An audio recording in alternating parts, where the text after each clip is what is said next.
Hey everybody, and thank you for tuning in to the first episode of Beers and Boards podcast, and I guess kind of a video cast too, since we will have some video up on our YouTube channel. My name is Joe. I'm your host of this show. With me today, I have my co-host, Mr. Ben and Johnny B. Our first review for Beers and Boards is going to be on Cowboy Bebop.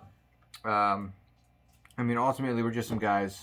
Specifically, Space Serenade. Space Serenade, yes, thank you. There's another game out there. Board Game Boogie. We don't want to talk about that. But we're not going to talk about Board Game Boogie tonight. This one's awesome. This is the 2020 release, Space Serenade. Yes, and it is very, very good. So let's talk about the game. So it's kind of a co-op game, but almost an individual deck building game as well. There are some flavor where you can kind of tinker and toy with your opponents, other players in the game. We actually recorded our game tonight, and the average game length, I think, is about an hour, and we were about 55 minutes in to our video when the camera died. We had a good, maybe 15 minutes of just setting up and nonsense. Yeah. I want to go ahead and give everybody a chance to get a walkthrough of the game. So let's jump right into that stuff. I don't want to really wait any longer. I want to just kind of get right into the game. We just played the game, so let's talk about how the interactions work. Ben, why don't you kind of lead off with that? So Cowboy Bebop Space Serenade is largely a deck builder. If you've played other deck builders, you're going to be familiar with this type of game. Each card has a cost. You start off with a deck of 10 cards that are mostly all bad, and as you purchase cards from the purchasing area, you have the ability to add stronger, better cards to your deck. So like most deck builders, you're going to be managing a currency as well as an attack value. The currency is called Wulongs, and it's generated by cards that have this symbol on them. This is a card's cost. In addition to Wulongs, you need to manage your fuel gauge.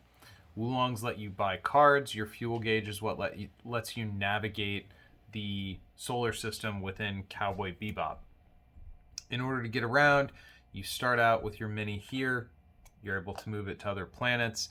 The miniature moving part of this game is the component that may not be familiar if you come from a card game deck builder background. But the main engine of the game, which is buying cards, making your deck more strong, and having the ability to do more damage or do more investigation each turn, is going to seem very familiar. So the last two things that we need to deal with are attack. This is how you deal damage to the bounty cards. Anytime you enter into a battle, you also have to draw wounds, and you have investigation, which is how you track down the bounties. So you have these two methods of dealing with bounties. The fuel is how you get around the galaxy, and the Wulongs are how you buy cards that make your deck stronger. And that's essentially the entire game. So how do you gain the bounty tokens? Every bounty, when it spawns, is going to have a value here, which indicates how many tokens it gets in this spot. So this is its combat spot, and this is its investigation spot. This card would spawn with 2 here and spawn with 5 here. It takes 2 attack in order to clear one of those tokens off, and it takes 2 investigation to clear one of those tokens off. Each one of those tokens is worth a point, essentially. So while the players are competing to see who can have the most points at the end of the game, you're also kind of working together. So it's one of those co-op games that has some PvP elements, but the scoring system is such that most of the game you feel like you're working together. So I kind of feel the opposite. I kind of feel like throughout the game, everybody is working individually. There's no real malicious turns where you're going to try to dampen or hamper your fellow player. Because you're working together. Essentially, you're working together, but you're not interacting in the game. No, there's not very much player interaction. Right. up until the end when you fight Vicious. At that point, everybody is working together to clear Vicious before he escapes. But there's setbacks, like you saw in the game we just played, where I played Kidnapping, which potentially could be a bad card, as you guys are all scared of. Yeah. And then Stealth, a sneak attack. Stealth attack, which also discard but cards. that's not like a malicious thing. Like, that's just how those cards are made. I mean, you're going to build your deck the way you want to build it. There's minor disruption cards, right? But this is not a PvP game. No, that's my point. Like, I feel like when I play this game, I'm just trying to build the strongest deck I can to get the most bounties. And these are what the bounty token look like. But trying to get the most bounty points to ultimately win the game. What really irks me about the game is that the Vicious tokens are worth the same amount as a single bounty token. The scoring system as a whole is not a strong point. No. I would probably say that's the weakest point of the game. Yeah. Yeah, I would agree. Some things I also don't like as well, and John will probably hit on this in a little bit, but just like the spot for the bounties, like the bounty tokens, it's just like... This well is not deep enough to actually hold the number of these tokens that you get during the playthrough of the game. And while it is a game design principle that's worth consideration, is you don't want to have a clear winner early in the game because that kind of makes it less fun for everyone who's playing. Right. So the way that this game solves it is your score is kept secret throughout the course of the game. I do like that. I do like that. I mean, I thought I was going to have a high score in the last game until you dropped 39. Well, he's dropping 15 cards a turn. But I thought I was getting some good numbers. I was clearing some boards. Yeah, you came in last. You had 26. I mean, having a hidden score does keep all players engaged. That's what I like the whole course of the game. It also, I think, could have...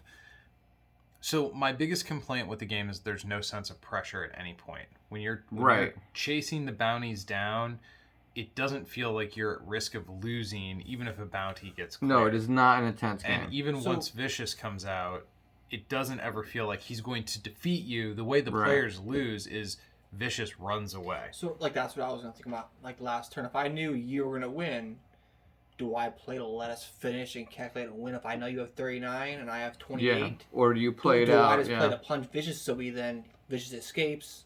Sure. But you don't know to make that call when the score is secret. But if we did know it, then it would change sometimes maybe your But aspects. that's why I like them face down. Then I'm trying to get as many little punches in Vicious as I can get. Yeah, like, I don't want him to escape just yet because maybe I can get some more in there to get some more off of you. But yeah, there's little tweaks there that can be made. Maybe some homebrews we can think of. I think too. everybody's played that game of Monopoly where one person got out to a gigantic lead early. And got that boardwalk early on, There just was man. no game. Yeah. So you don't want to have that kind of feeling. I'm not sure that concealed scoring necessarily... Like, that brings in some problems as well. Right. Because, like John said, I felt like I was winning, but then it turned out I just wasn't. And maybe if you knew you were behind, you could have made some different, more aggressive plays, potentially. Can we say one thing for this other part of this game, this podcast? Cheers. Here we go. Cheers, gentlemen. Cheers. Cheers. So, switching gears real quick, what are you drinking, John? Some Voodoo Ranger. Voodoo Ranger? All right. Juicy Haze. Ben and I are drinking Zoinks. Before I was drinking a Voodoo Ranger and a Big Grove Special, the Easy Eddie. But, yeah, that's part of Beers and Boards. Just kind of talk about some of our local breweries, things that we enjoy to drink. Just kind of hit on that a little bit. But getting back to the game, I don't feel like the things we just talked about take away from the gameplay at all, or the game experience at all. I enjoyed playing this game, whether there's no pressure to it or not. The well for the bounties are small. That doesn't take away from the fun. If you like deck builders, you're probably going to like this game. Right. Funny enough is that we've played a lot of legendary deck builder games, but this has been our go-to lately, even though when we play those legendary games, there's way more pressure. So it's a little more intense. This is a very laid-back game. I think it's a great intro deck builder. Whether or not you're into the show Cowboy Bebop, or if you just think that somebody might like some futuristic space stuff, I think this is a great place to start because of the lack of intensity.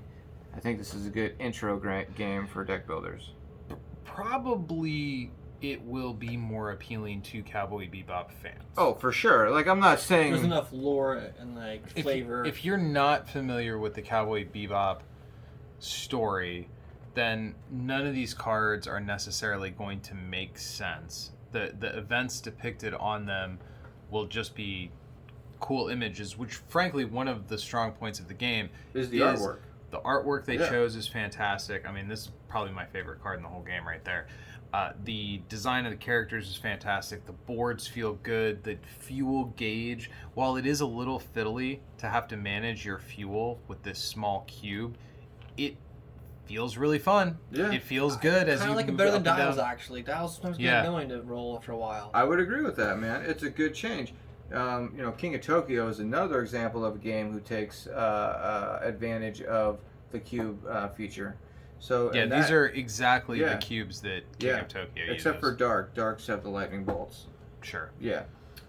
So now this game is typically designed for 1 to 4 players, and the age range is 14 and up. I know some of the cards are a little violent. But if you have somebody in your life who can watch the show, then they're good. Yeah, then they're good. Yeah. And honestly, the game, I think, is more accessible than the show. I would agree with you 100%. If you have a kid who is playing chess under, what'd you say, 14 and up, that seems pretty mature to me. Yeah, dude. I feel like that's way wrong. We both played this game with our kids. I think that has a lot to do with the nature of some of the... I mean, there is a card where Jet has a broken bottle that he's trying to gouge out of man's eye. Well, that's why I was saying, But I feel like some of the imaging might be a little much, but the game mechanics... No. You simple. can teach this to... Yeah, very simple mechanics. A 10-year-old. Card is called Get Some. Very true, very true. I do feel like the game mechanics are simple. I know my son and your son pick it up very easily, so it's a good game to have around the house for a family game night or on a game night. I bought this game as a single-player solo game. Right, and you bought it, and that's how we found out about it, is because you were interested in a solo game during a snowstorm. So right, that's when you had purchased it, right? Yeah. So yeah. That was So I mean, I think that's fantastic. So I would say that the age range is 14 plus is a generous margin. I think probably 2 or 3 is the optimal number of players too. I would agree. You can definitely play it one player, and I have not yet, and I suspect if I played a one-player game, I could finish it much faster. John, you played one players. How long? long? It's a lot quicker. It's a little more ruthless, where as soon as you cycle your deck, you draw from the bounty. So it's really quickly. Your first turn, you're cycling to the bounty cards, and you draw 2 each turn every single time, like you do before. And it goes pretty quickly, and they will escape on you. When we play 3 and 4 players, they don't really escape as much. We kind of keep them in track. We keep them in check. I know when you and I played a 2-player game, he got away on us. Yeah, when you play 2 players or 1 player, there's more escaping, and that's more, I guess, maybe a different kind of pressure to the game also too. Where then vision comes out quicker also too. So as a 3-player game tonight, our video camera died at 55 minutes in. So we were definitely over an hour mark. They say the average game time is between 30 and 60 minutes. It should be. And I felt like we were moving at a good pace, though, man. I mean, I think if everybody's dialed in, you could easily play this game in 30 we're not minutes. Always on pace. Yeah, I know that. I know it's beers and boards for a reason. Yeah, I mean, we're not like, over here getting hammered when we play the game. We usually have a beer and enjoy ourselves. But yeah, I think 30 minutes. If everybody is engaged and they're drawing their cards when they're supposed to be at the end of their turn rather than at the beginning, and they're doing their turn planning, 30 minutes is not unreasonable. An hour, I suspect most play groups are going to end up around an hour because you're stopping, you're talking. Right. There's people who don't draw their cards until their turn starts, and what do I have? I don't know. I haven't done any turn planning. But if you're trying to churn through a game, I definitely think you could play it at a Kids faster wake clip. up, you get distracted. There's always something. That's for real. And that actually happened during our game. All right, man. So, John, when you first introduced us to this game, you talked about the game quality. You were like really surprised at the packaging and the game quality pieces. I mean, they put a lot of work into it. Yeah, You can talk to see, us a little bit about this. Each person has their own little resin print, I guess they're called right now. Yeah, resin prints, yeah. And then we also get these really cool cardboard prints with color. The standees are very good. Yeah, the standees are almost just as cool, if not. Because the color looks great, and the pictures look great for Spike. And they're a I little was more gonna say, look dynamic. at Spike, yeah. Vish looks nasty with it, and then these cards I really like too a lot. This is what really the way they set up I like. Yes, this part is a little bit different and could be better, but I really like this. From I a like the whole way it design looks. perspective, this is probably the only miss. Is the point well? I almost would rather they had done something else with that space on the board. The art they chose, this whole Art's everything good. about the card. I like the card itself. I like the features of every character on the card as well. I thought that was really neat. Like, if you need to reference what others people can do for you when you're in the same planet as them, or the same, if you're on the Bebop with them, I thought that was really neat as far as the interactions that you each can planet have. has their own certain thing. Even the deck box has its own one. The wounds has its own special one. They put a lot of work into each one of these pieces. The card stock is really nice too. The card stock is heavy, it's thick, it's not flimsy or a weak card. I really like that. It's smooth too. My downfall is I want to paint these so bad, but I'm not skilled. Painting My miniatures hands are is not for that. For everybody. these tiny, small little. No.